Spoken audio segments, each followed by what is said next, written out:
چونکہ اس فتنہ امیہ کے خاتمے پر امام مہدی رضی اللہ تعالیٰ عنہ کی آمد کی پہلی واضح علامت کا ظہور ہوگا، جسے متعدد صحیح احادیث میں بیان کیا گیا ہے۔ صحیح مسلم کی حدیث ہے، سیدنا ابو ہریرہ رضی اللہ تعالیٰ عنہ روایت فرماتے ہیں کہ نبی کریم صلی اللہ تعالیٰ علیہ وآلہ وسلم نے ارشاد فرمایا: لا تقوم الساعة حتى يحسر الفرات عن جبل من ذهب۔ قیامت اس وقت تک قائم نہیں ہوگی جب تک کہ دریائے فرات سے سونے کا پہاڑ نمودار نہ ہو۔ یہ صحیح مسلم کی کتاب الفتن کی حدیث ہے۔ اور الاشاع لاشراط الساعہ یہ امام برزنجی کی کتاب ہے۔ اس علم کے حوالے سے ٹی وی چینلز پر اور سوشل میڈیا پر کلام کرنے والے وہ کم از کم اس کتاب کا مکمل مطالعہ کر لیں۔ میں نے اس علم کے حوالے سے عربی زبان میں لکھی گئی کتابوں کی ایک طویل لسٹ ریکمینڈ کی ہے، اور اس بات پر بھی میں نے بہت زور دیا تھا کہ کم از کم اس موضوع پر بیان کرنے سے قبل اس علم کے کسی ماہر عالم سے کم از کم یہ ایک کتاب تو ضرور پڑھ لیں۔ اور یاد رکھیں، اس کے لیے صرف عربی زبان کا جاننا کافی نہیں ہے، اس عالم کے لیے بھی ضروری ہے کہ وہ اس فن میں گہری نظر رکھتا ہو۔ اور ہمارے ہاں حال یہ ہے کہ اس علم میں مہارت تو کجا، جو لوگ عربی زبان کی مبادیات تک کو نہیں جانتے وہ بھی اردو کتابوں کے اپنے ذاتی مطالعے کی بنیاد پر اس موضوع پر اپنے بیانات نشر کر رہے ہوتے ہیں۔ تو میں عرض کر رہا تھا کہ الاشاع لاشراط الساعہ میں امام عبد رسول برزنجی رحمہ اللہ نے نہر فرات کے خشک ہو جانے کے بعد نہر فرات سے سونے کا پہاڑ نمودار ہونا، اس سونے کے پہاڑ کو امام مہدی رضی اللہ تعالی عنہ کے ظہور سے پہلے کی علامت قرار دیا ہے۔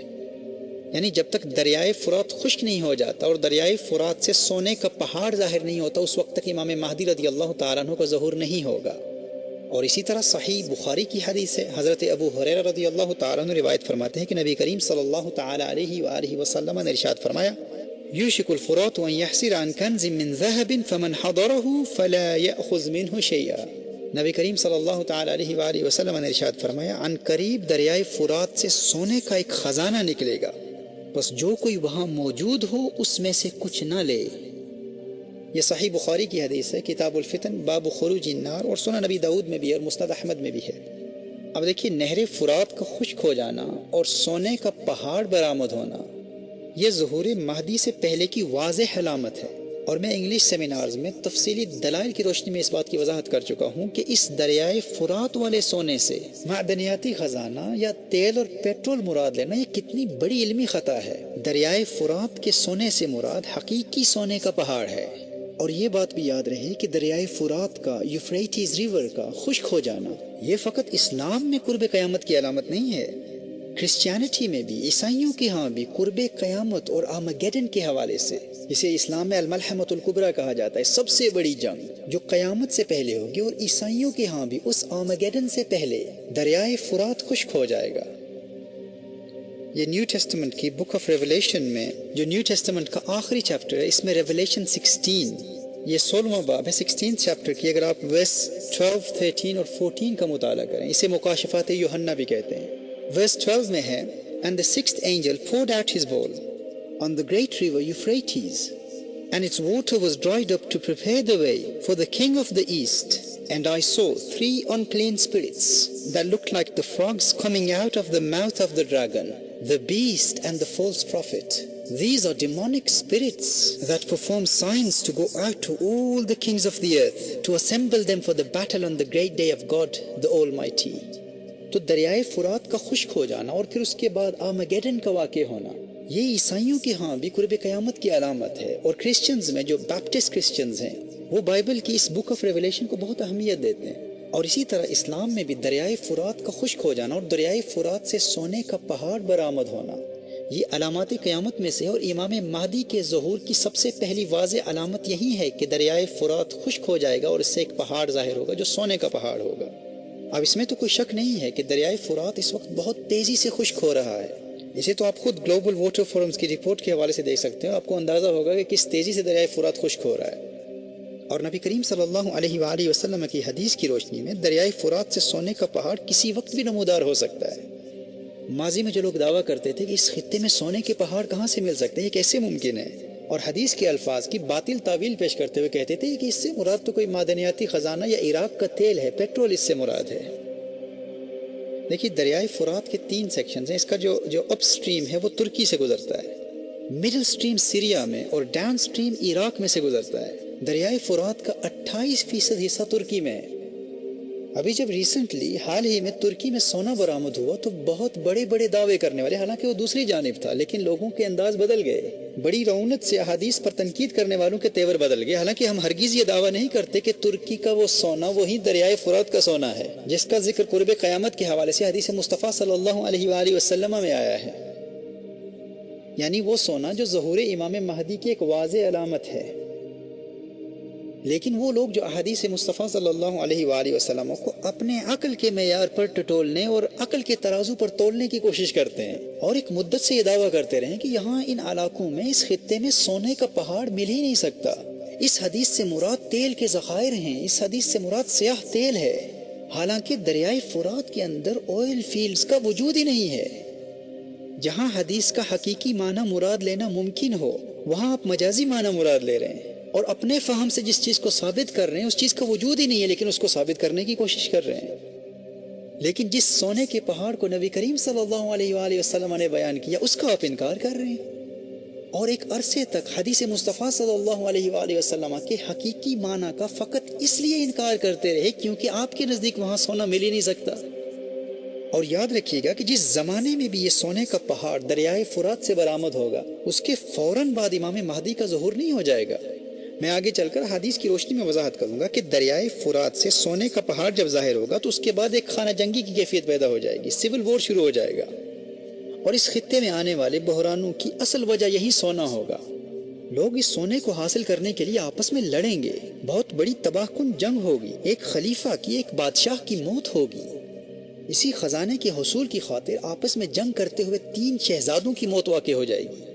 اور یاد رکھیے کہ امام مہدی رضی اللہ تعالیٰ عنہ اس جنگ میں خود شامل نہیں ہوں گے۔ دریائے فرات کے سونے کی بنیاد پر کی گئی جنگ میں امام مہدی رضی اللہ تعالیٰ عنہ شریک نہیں ہوں گے، ابھی ان کے ظہور کا اعلان نہیں ہوا ہوگا، ابھی ان کی بیعت کا سلسلہ شروع نہیں ہوا ہوگا۔ اور پھر وہ وقت آئے گا جب رمضان المبارک کی پہلی رات چاند گرہن اور پھر دوپہر کو سورج گرہن ہوگا، اور ماہ رمضان میں چاند گرہن بھی 2 مرتبہ ہوگا، اور جب سے زمین و آسمان کی تخلیق ہوئی اس سے پہلے ایسا کبھی نہیں ہوا۔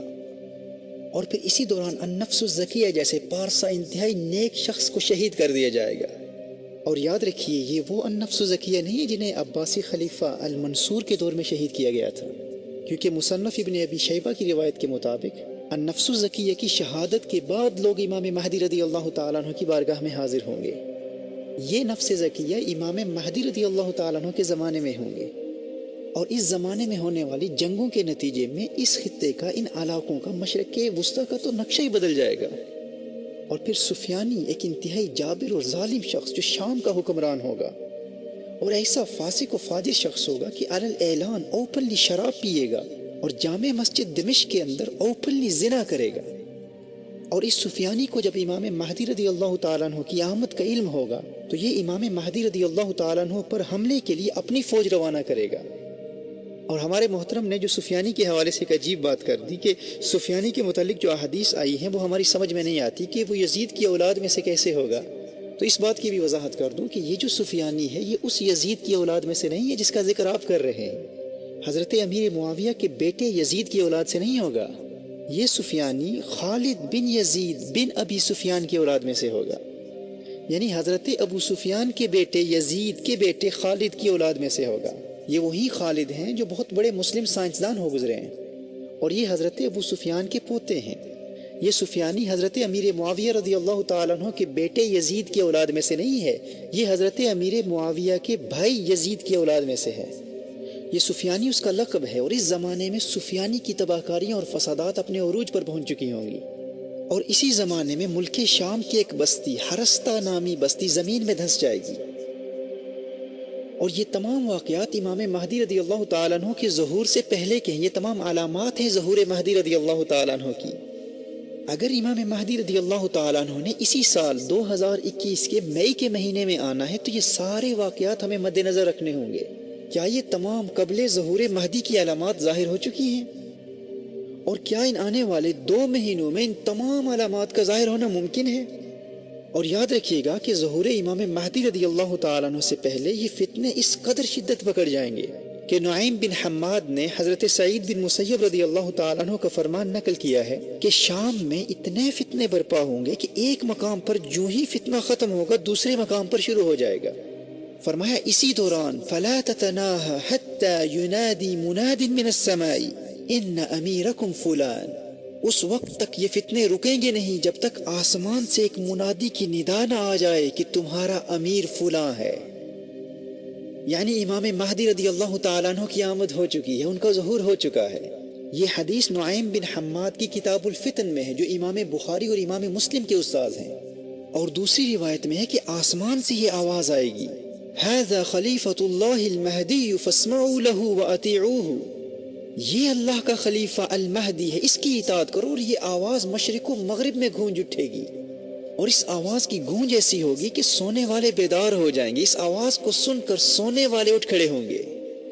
اور امام مہدی مدینہ منورہ میں ہوں گے اور مدینہ منورہ سے مکہ مکرمہ پہنچ کر اقتدار سنبھالیں گے. اور پھر کچھ وقت گزرنے کے بعد امام مہدی رضی اللہ تعالیٰ عنہ پر حملے کے لیے سفیانی اپنی فوج بھیجے گا، اور سفیانی کی یہ فوج بیدا کے مقام پر زمین میں دھس جائے گی. اب چونکہ سفیانی کی اس فوج کا زمین میں دھس جانا امام مہدی کے ظہور کی علامات میں سے ایک واضح علامت ہے. اہل علم نے احادیث کی روشنی میں اس علامت کو ظہور مہدی کی ایک بڑی اور واضح علامات میں شمار کیا ہے. جب سفیانی کی فوج زمین میں دھس جائے گی، اس علامت کے ظاہر ہونے کے نتیجے میں دنیا بھر کے اہل اللہ، اولیاء اللہ، ابدال الشام، شام کے بڑے بڑے ابدال اور اصائب عراق مکہ مکرمہ میں کعبۃ اللہ کے سامنے مقام ابراہیم اور رکن حجر اسود کے درمیان امام مہدی رضی اللہ تعالیٰ عنہ کے ہاتھ پر بیعت کریں گے. اور حضرت عبداللہ ابن عباس رضی اللہ تعالیٰ عنہ کی روایت کی روشنی میں اصحاب کہف بھی امام مہدی رضی اللہ تعالیٰ عنہ کے مددگاروں میں شمولیت کے لیے آ جائیں گے. اور امام بدر الدین عینی علیہ رحمہ نے عمدۃ القاری صحیح بخاری کی شرح میں اپنی تحقیق کی روشنی میں اس حدیث کی سند کو مرفوع لکھا ہے. اور آگے چل کر دجالی فتنوں کے مقابلوں کی تیاری کے حوالے سے میں کلام کروں گا کہ کس طرح ہم اپنے آپ کو تیار کر سکتے ہیں.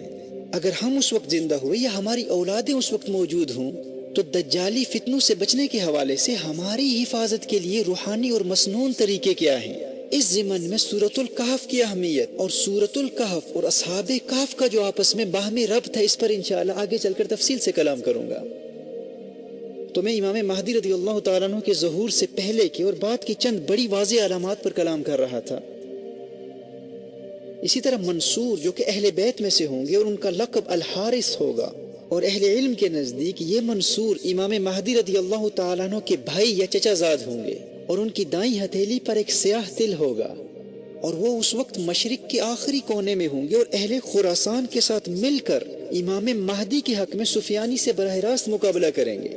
اب اس چچا زاد بھائی کے حوالے سے روایات میں بہت اختلاف ہے، آگے چل کر میں اس کی وضاحت کروں گا.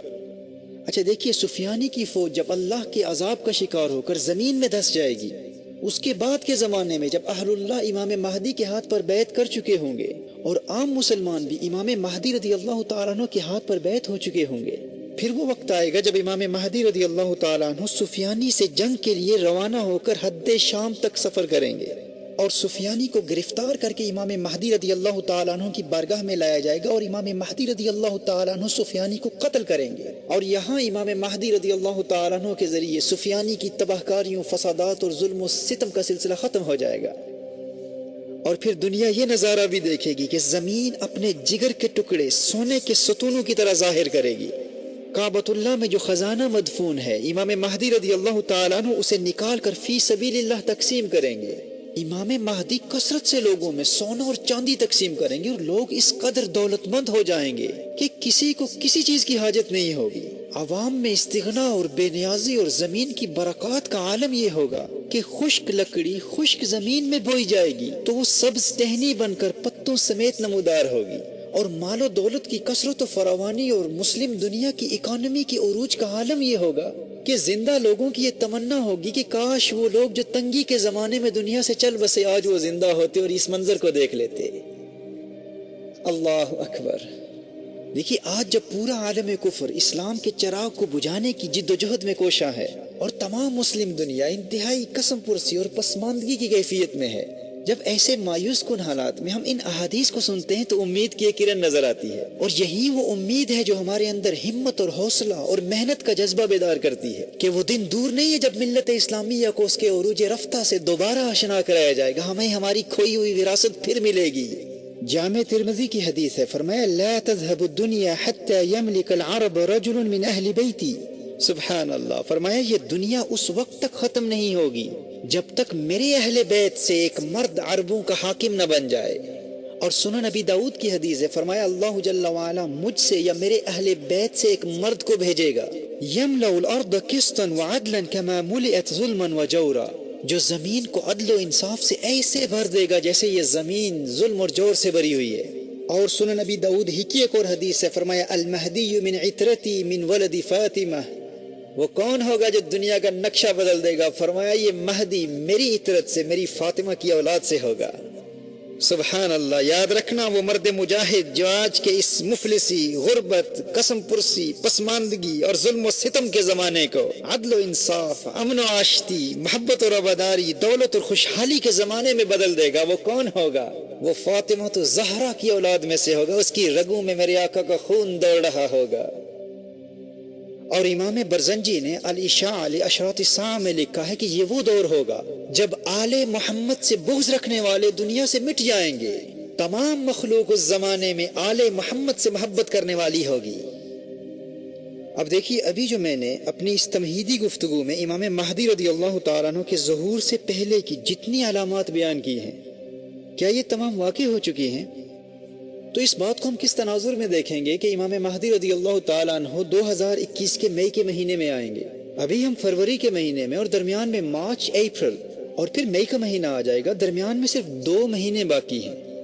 تو کیا ان 2 مہینوں میں یہ سب کچھ ہو جانا ممکن ہے؟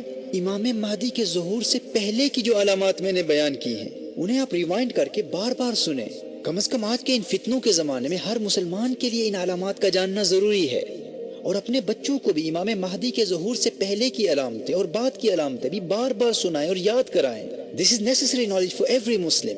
It's the responsibility of the parents to teach their children the signs of Qiyamah in order to protect them from the tribulations of Dajjal, the signs of the Day of Judgment, the signs of Imam Mahdi radiyallahu ta'ala anhu, the appearance of Dajjal, the descent of Sayyidina Isa ala nabiyyina wa alayhi salatu wassalam, and the sequence of the manifestation of these events. تو میں یہ عرض کر رہا تھا کہ کیا ان 2 مہینوں میں ان تمام علامات و حوادث کا وقوع پذیر ہو جانا پاسبل ہے؟ اچھا، اگر ہم برسبیل تنزل یہ تسلیم بھی کر لیتے ہیں کہ ان 2 مہینوں میں یہ دریائے فرات کا خشک ہو جانا اور سونے کا پہاڑ نمودار ہونا اور یہ تمام واقعات و حوادث اور یہ ساری جنگیں ہو جائیں گی اور ان تمام ممالک کا جغرافیائی اور سیاسی نقشہ ہی بدل جائے گا، اور اسی سال میں ان 2 مہینوں کے بعد مئی کے مہینے میں امام مہدی رضی اللہ تعالی عنہ کا ظہور متوقع ہے، اگر ہم فراگمنٹ سے کسے ایکسیپٹ بھی کر لیتے ہیں، اسے قبول بھی کر لیتے ہیں، تو میں یہ پوچھنا چاہتا ہوں کہ پھر ہم یہ کیسے مان لیں کہ 2023 میں 2023 میں حضرت عیسیٰ علیہ السلام کا نزول ہوگا؟ یہ جو کہا گیا ہے کہ 2021 میں حضرت امام مہدی رضی اللہ تعالی عنہ کے ظہور کی توقع ہے، اور 2023 میں حضرت عیسیٰ علیہ السلام کے نزول کو ایکسپیکٹ کیا جا رہا ہے، اور اس کے لیے احادیث بھی پیش کی جا رہی ہیں، اور پھر احادیث کے ساتھ کچھ روحانی علوم، کچھ علم الاعداد اور مخفی علوم کا سہارا بھی لیا جا رہا ہے۔ ہم دیگر روحانی اور مخفی علوم کے قائل ہیں، ہم ان کا انکار نہیں کرتے، لیکن جب ان علوم سے اخذ کیے گئے نتائج صریح احادیث سے ٹکراتے ہیں تو ان کو ایکسیپٹ نہیں کیا جا سکتا۔ دیکھیے، میں انشاءاللہ صحیح احادیث کی روشنی میں وضاحت کروں گا کہ امام مہدی رضی اللہ تعالیٰ عنہ کے ظہور کے بعد ان کا دور حکومت کم از کم 7 یا 9 سال تک ہوگا۔ اب اسی عرصے میں خراسان سے کالے جھنڈے والوں کی فوج امام مہدی کی مدد کے لیے آئے گی، اور پھر غزوہ ہند بھی اسی زمانے میں ہوگا، اور امام مہدی کے دور میں غزوہ ہند کا انکار کرنے والوں کا بھی مدلل علمی جواب میں پہلے دے چکا ہوں۔ غزوہ ہند بھی اسی امام مہدی کے دور میں ہوگا، پھر اسی زمانے میں بیت المقدس بھی فتح ہوگا۔ یہ امام مہدی کی فتوحات کا دور ہوگا، امام مہدی بڑی بڑی حکومتوں کا تختہ الٹ دیں گے، اور اسی میں مدینہ منورہ کی ویرانی اور بیت المقدس کے آباد ہونے کا زمانہ بھی ہے، اور پھر دنیا بھر کے یہود اصبہان کے علاقے یا اصفہان کے علاقے یہودیہ میں آباد ہو جائیں گے، جو کہ آج کے ایران میں ہے۔ بیت المقدس فتح ہو چکا ہوگا اور امام مہدی رضی اللہ تعالیٰ عنہ کا غلبہ دیکھ کر دنیا بھر کے یہودی اپنے مسیحا جسے ہم دجال کہتے ہیں اس کے انتظار میں ایران کے علاقے اصبہان میں یہودیہ کے مقام پر جمع ہو جائیں گے. اور یہ علاقہ آج بھی موجود ہے اور یہ اصبہان کو اسبہان بھی کہا جاتا ہے اور اصفہان اور اصفہان بھی پڑھا جا سکتا ہے. اور اس کی وضاحت امام نووی رحمہ اللہ اور دیگر اہل علم نے کی ہے. وَأَمَّا أَصْبَهَانَ فَهِيَ بِفَتْحِ الْحَمْزَةِ وَكَسْرِهَا وَبِالْبَاءِ وَالْفَاءِ كَمَا قَالَ النَّوَوِي رحمہ اللہ فی شرح مسلم. اور آج عام طور پر اصفہان یا اصفہان ہی مشہور ہے. اور یہ یہودیہ کا علاقہ آج کے ماڈرن ڈے ایران کے اصفہان میں آج بھی پایا جاتا ہے اور وہاں پر آج بھی یہود آباد ہیں. اور یہی وہ یہودیہ کا ایریا ہے جہاں دنیا بھر سے یہود ہجرت کر کے جمع ہو جائیں گے. دیکھیے اس زمانے میں تمام یہودی متحد ہو چکے ہوں گے اور اسرائیل کی ریاست کے حوالے سے دور حاضر کی یہودیوں میں جو اختلافات پائے جاتے ہیں یہ اختلافات ختم ہو جائیں گے. آج کے زائنسٹ یہود اور آرتھوڈکس یہود آپس میں متحد ہو جائیں گے کیونکہ زائنسٹ یہودی صہیونی یہودی اس وقت ہیکل سلیمانی کی تیسری تعمیر کے لیے جدوجہد کر رہے ہیں. ان کا نظریہ یہ ہے کہ جب ہم اسٹیٹ آف اسرائیل کو مکمل طور پر قائم کر لیں گے تو پھر ہمارا مسیحا آئے گا. جبکہ آرتھوڈکس جوز آرتھوڈکس یہود ان کا یہ دعویٰ ہے کہ جب ہمارا مسیحا آ جائے گا تو وہ خود آ کر ہمیں ہمارا حق دلوائے گا اور ہمیں اس ریاست میں آباد کرے گا. تو یاد رکھیے خروج دجال کے زمانے میں یہ سارے متحد ہو جائیں گے کیونکہ پھر آرتھوڈکس یہود بھی کہیں گے کہ ہمارا مسیحا تو آ چکا ہے کیونکہ بیت المقدس فتح ہو چکا ہے. امام مہدی رضی اللہ تعالیٰ عنہ نے اقتدار سنبھال لیا ہے. اب وہ اپنے نظریات کے مطابق اپنے مسیحا کے ساتھ مل کر سارے متحد ہو کر یروشلم کے حصول کی جدوجہد کریں گے. اور اس زمانے میں یہ تمام روایت پسند یہودی اور تمام صہیونی تمام زائنسٹ اور آرتھوڈکس یہود اور ان کی تمام برانچیز حریدی مسورتی ہیلونی ڈاتی جنہیں انگلش میں الٹرا آرتھوڈکس اور کسی کو ریلیجیس اور کسی کو ٹریڈیشنل جوز اور کسی کو سیکولر جوز کہا جاتا ہے اور اسی طرح کنزرویٹیو اور ریفارم یہود اور ان کی جتنی بھی سب ڈویژن جتنی بھی مختلف اقسام پائی جاتی ہیں چھوٹی برانچیز پائی جاتی ہیں ان میں جتنے بھی لوگ اس دور میں یہودی مشن کے ساتھ مخلص ہو جائیں گے یہ تمام اصبہان میں یہودیہ کے علاقے میں اپنے مسیح کے پرچم تلے اور ہماری اسلامی روایت کی روشنی میں دجال کے پرچم تلے اپنے تمام اختلافات کو مٹا کر متحد ہو جائیں گے. اور پھر جب دجال کے فتنوں کا زمانہ آئے گا تو دجال وہاں سے 70,000 یہودیوں کو لے کر خروج کرے گا اور پوری دنیا میں اپنے فتنے پھیلائے گا. اور یہاں اس بات کی بھی تنقیح کر دوں کہ دریائے فرات کے سونے کے لیے جو جنگ ہوگی اس میں امام مہدی رضی اللہ تعالیٰ عنہ شامل نہیں ہوں گے لیکن ان 7 سالوں کے دور حکومت کے آخر میں جب الملحمۃ الکبریٰ ہوگا جب سب سے بڑی جنگ لڑی جائے گی جسے بائبل میں آرمگیڈن کہا گیا ہے اس جنگ میں امام مہدی رضی اللہ تعالیٰ عنہ شامل ہوں گے لیکن اس آرمگیڈن میں اس الملحمۃ الکبریٰ میں دجال شامل نہیں ہوگا. آپ سمجھ رہے ہیں نا کہ دریائے فرات کے سونے کی حصول کی جنگ میں امام مہدی رضی اللہ تعالیٰ عنہ شامل نہیں ہوں گے لیکن اپنی 7 سالہ یا 9 سالہ دور حکومت میں ہونے والے الملحمۃ الکبریٰ میں امام مہدی رضی اللہ تعالیٰ عنہ شامل ہوں گے. پر اس الملحمۃ الکبریٰ اس سب سے بڑی عالمی جنگ میں دجال شامل نہیں ہوگا. یہ ترتیب اگر آپ یاد کر لیں گے نا تو آگے چل کر احادیث کو سمجھنا اور احادیث کے ظاہری تعارض کے ازالے کے لیے یہ ترتیب آپ کے لیے بہت مفید ہوگی. تو اس الملحمۃ الکبریٰ میں امام مہدی رضی اللہ تعالیٰ عنہ خود مسلمانوں کی قیادت کر رہے ہوں گے اور کچھ روایات کی روشنی میں الملحمۃ الکبریٰ امام مہدی رضی اللہ تعالیٰ عنہ کے دور حکومت کے 7ویں سال میں ہوگا. اور یہی وہ سب سے بڑی جنگ ہے جس میں اسلام کے خلاف اہل روم 80 جھنڈوں کے نیچے اور ہر جھنڈے کے تحت 12,000 فوجی ہوں گے یعنی 9,60,000 کی فوج کے ساتھ اہل روم مسلمانوں سے جنگ کریں گے. اور یہ ایسی خوفناک اور تباہ کن جنگ ہوگی کہ تاریخ انسانی میں کبھی ایسی جنگ نہیں ہوئی. اور اس جنگ میں جدید اسلحہ موجود ہوگا یعنی ابھی وہ وقت نہیں آیا کہ جو ایک نظریے کے مطابق اس دور میں جدید ٹیکنالوجی ختم ہو چکی ہوگی اور یہ اس نقطۂ نظر کے مطابق آرمگیڈن کی تباہیوں کے نتیجے میں ہوگا. اور ممکن ہے کہ الملحمۃ الکبریٰ کی تباہیوں کے نتیجے میں اس دنیا کا بہت بڑا حصہ تباہ و برباد ہو جائے اور دنیا کی یہ پھیلی ہوئی آبادی سمٹ کر انہی علاقوں تک محدود ہو جائے جہاں سے ابراہیمی مذاہب کا آغاز ہوا تھا.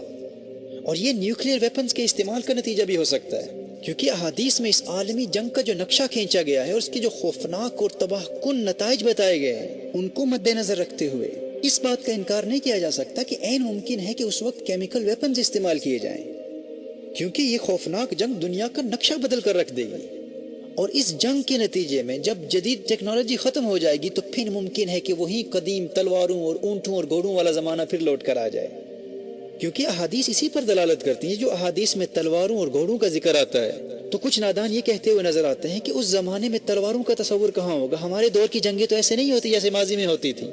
تو اس کا ایک جواب یہ ہے کہ یہاں میٹافوریکل لینگویج یوز ہو رہی ہے، فگریٹو لینگویج یوز ہو رہی ہے، اور دوسرا جواب یہ ہے کہ یہ احادیث فتح قسطنطینیہ اور روم کی فتح کے حوالے سے ہیں، اور امام مہدی قسطنطینیہ اور روم کو آرمگیڈن کے بعد فتح کریں گے، اور اس الملحمۃ الکبریٰ کے نتیجے میں جدید ٹیکنالوجی ختم ہو چکی ہوگی۔ اس وقت دنیا کا نقشہ بدل چکا ہوگا اور دنیا ایک مرتبہ پھر اپنے قدیم دور کی طرف پلٹ جائے گی۔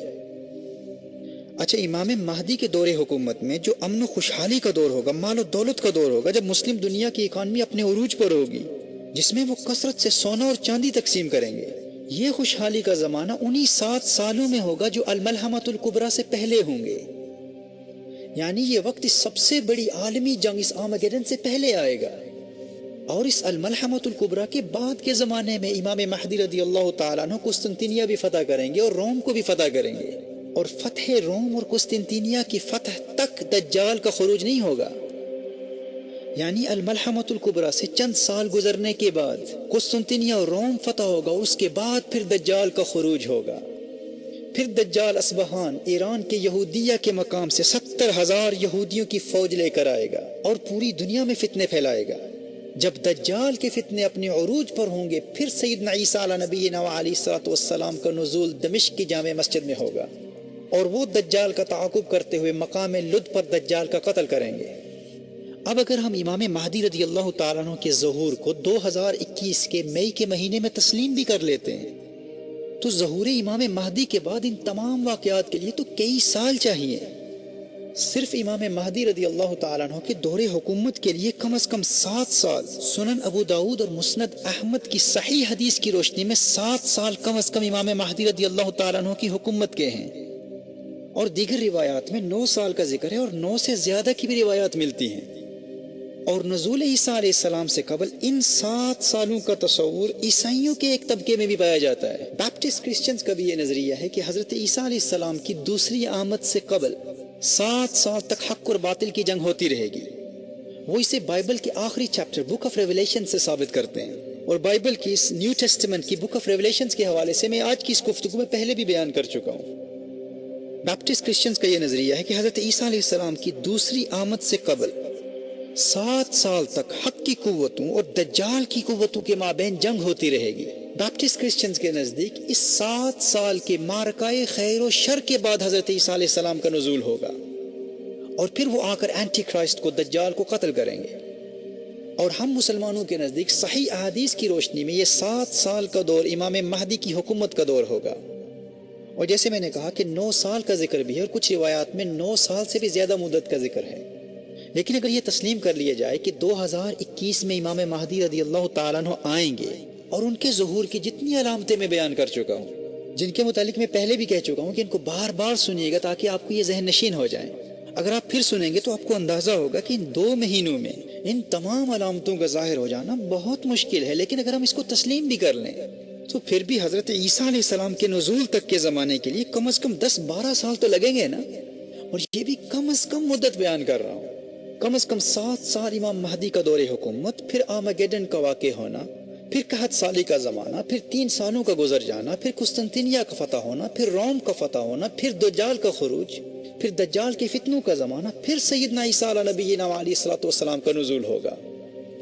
تو اگر یہ کہا جاتا کہ 2021 میں امام مہدی رضی اللہ تعالیٰ عنہ کی ظہور کی توقع کی جا سکتی ہے، اور 2035 میں حضرت عیسیٰ علیہ نبینا علیہ الصلوۃ والسلام کی آمد کی توقع کی جا سکتی ہے، تو پھر ہم اس دعوے کو کم از کم دلائل کی روشنی میں اس دعوے کا جائزہ لیتے۔ لیکن صحیح احادیث کی روشنی میں 2023 میں تو یہ کسی صورت میں ممکن ہو ہی نہیں سکتا۔ اب ہمارے جو دوست ہمیں سمجھانے کی کوشش کرتے ہیں، اور وہ تمام سننے والے جو آج کی اس گفتگو کو سن رہے ہیں، میں ان سے بھی یہ عرض کرتا ہوں کہ آپ کی آسانی کے لیے میں نے جو احادیث مصطفیٰ صلی اللہ علیہ وآلہ وسلم کی روشنی میں قیامت کی علامات کی ترتیب کا جو نقشہ کھینچا ہے، جسے میں نے ایک ایکرونیم، ایک مخفف کی صورت میں آپ کی بارگاہ میں پیش کیا ہے، پہلے آپ آخر الزمان کی ان 4 پہلی علامتوں کی ترتیب کو تو سمجھ لیں، اسے ذہن نشین کر لیں، پھر آگے چل کر ہم مزید دلائل سے وضاحت کریں گے۔ جیسے میں نے آج کی گفتگو کے آغاز میں آپ کو بتایا کہ لفظ مدعی یاد کر لیں، میم سے مہدی، دال سے دجال، عین سے عیسیٰ، یہ سے یاجوج ماجوج۔ مدعی، سب سے پہلے امام مہدی آئیں گے، پھر دجال آئے گا، پھر حضرت عیسیٰ علیہ نبینا علیہ الصلوۃ والسلام آئیں گے، پھر آخر میں یاجوج ماجوج کا خروج ہوگا۔ پہلے آپ ان چار کی ترتیب کو یاد کر لیں، اور پھر ہر ایک سے پہلے کی علامات، اور پھر ہر ایک سے پہلے کی اور بعد کی بڑی بڑی علامات ہیں، اور پھر ان چار کے بعد وہ بڑی علامات قیامت ہیں جنہیں میں نے گفتگو کے بالکل آغاز میں بیان کیا تھا، اور آگے چل کر مزید تفصیل سے ان پر بھی کلام ہوگا۔ ابھی تک جو میں نے گفتگو کی ہے، اس میں فقط کسی ایک نظریے یا کسی ایک اسکالر کے موقف کا جواب نہیں دیا، بلکہ مختلف علماء، اسپیکرز یا ٹی وی اینکرز یا سوشل میڈیا کے ذریعے جن جن اسکالرز کے نظریات اس فن کے حوالے سے عام ہیں اور ہمیں ان سے اتفاق نہیں ہے اور ہم ان سے علمی اختلاف رکھتے ہیں، بغیر کسی کا نام لیے ایسے متعدد علماء اور اسپیکرز کی آراء کا جواب اس مختصر گفتگو میں ابھی تک دیا جا چکا ہے، جس کا فائدہ یہ ہوگا کہ جو لوگ اس علم سے بالکل ناآشنا ہیں، ان کی آسانی کے لیے علامات قیامت کے حوالے سے ان تمام واقعات و حوادث کی ایک بہت آسان ترتیب بیان کر دی گئی ہے، جس سے ہر ایک فائدہ اٹھا سکتا ہے، اور دیگر علمی ابحاث جن کے حوالے سے لوگ ایک ذہنی ارتباک اور ایک فکری تشویش کا شکار رہتے ہیں، ان کی غلط فہمیوں کا بھی ازالہ ہو جائے گا۔ اب جب آپ کے ذہن میں علامات قیامت کی ترتیب کا ایک اجمالی خاکہ اور معلومات کا اچھا خاصا ذخیرہ جمع ہو چکا ہے، اب آئیے ہم آگے بڑھتے ہیں اور احادیث مصطفیٰ صلی اللہ علیہ وآلہ وسلم کے حوالے سے صریح دلائل کی روشنی میں اس فن پر کلام کرتے ہیں، جو ہمیشہ سے ہیں اور ہمیشہ ہی رہیں گے، نہ جن کی ذات میں کوئی شریک ہے، نہ جن کی صفات میں کوئی شریک ہے۔